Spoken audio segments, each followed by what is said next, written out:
No, that's not how you just like tell us about yourself, Bonnie. Tell us a little about yourself, who you are, what you do.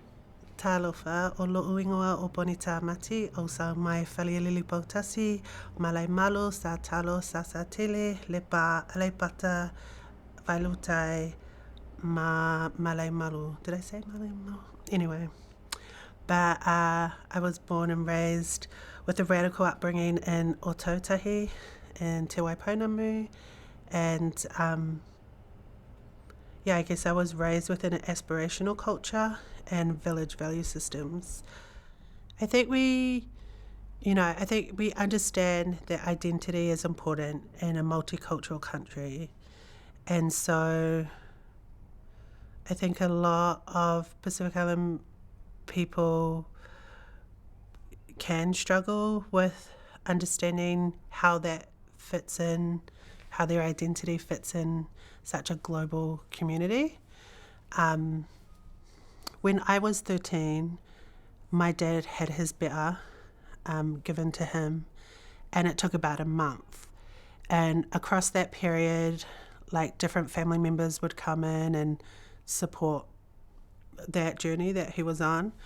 And a lot of us were given our tatau to support as supporters for him.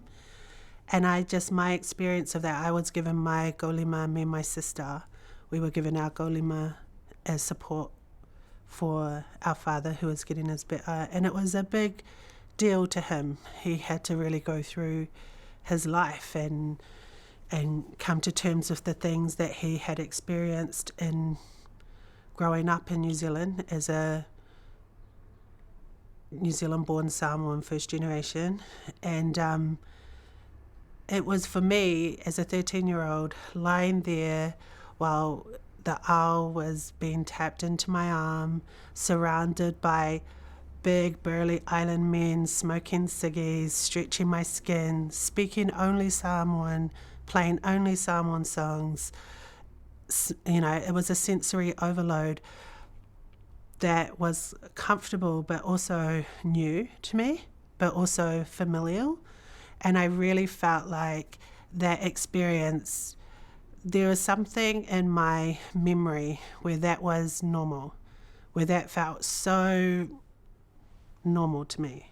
Even though I was 13 from Christchurch, never really had that experience before, but I felt like that's something my father's done, my mother's done, my grandparents have done. It was a practice that is old and ancient and timeless.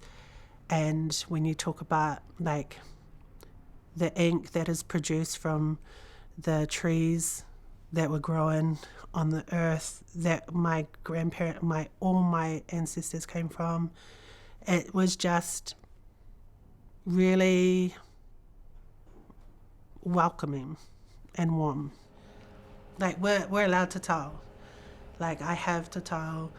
I have my mother's golima and her malu, and my daughter will get that too if she wants it. And yeah, but it's never been a performative thing for me. It's always just been like, I have inherited this thing, and if I learn and get on that journey of understanding it, then it's fine. I'm allowed it. But my grandma on both sides of my family always would say to me, "Your name is Ta'amati, you're a Samoan." Like my whole life as a kid. You're Samoan. How do you say it? How do you say your name? That sort of thing. And it's like, so I just grew up knowing I'm Samoan. And whenever anyone ever, and sometimes people did kind of question that because maybe, I don't dress as a Samoan or I don't perform as a Samoan in their view. I was always like, no, I'm Samoan. Like, that's all I am. That's all I know. And so when I talk to my daughter, who's also Dutch, I would say, you're 100% Samoan. and you're 100% Dutch. There's a Samoan way that I've been taught. Like, if you're Samoan, you're 100% Samoan. And if you're other stuff, you're 100% that as well. But I think that always gave me a really good sense of self as a kid. Like, can't nobody tell me different because my nana said. I think it was really important when I took my mum and daughter back, when we went back to Samoa, that my daughter was able to see where her grandma was born, like what tree she was born under, and for my mum to say to her, this belongs to you, like that island, that river, this valley where I was, where my family are born, like that's part of you. And I think she can have that now. She'll always feel a connection to my mum's village because my mum was able to do that for her. Yeah.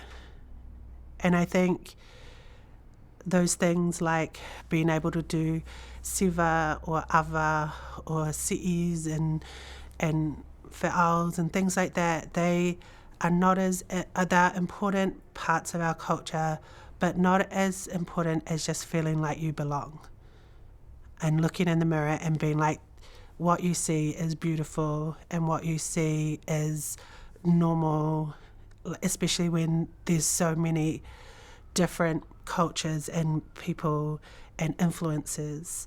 I think it's important for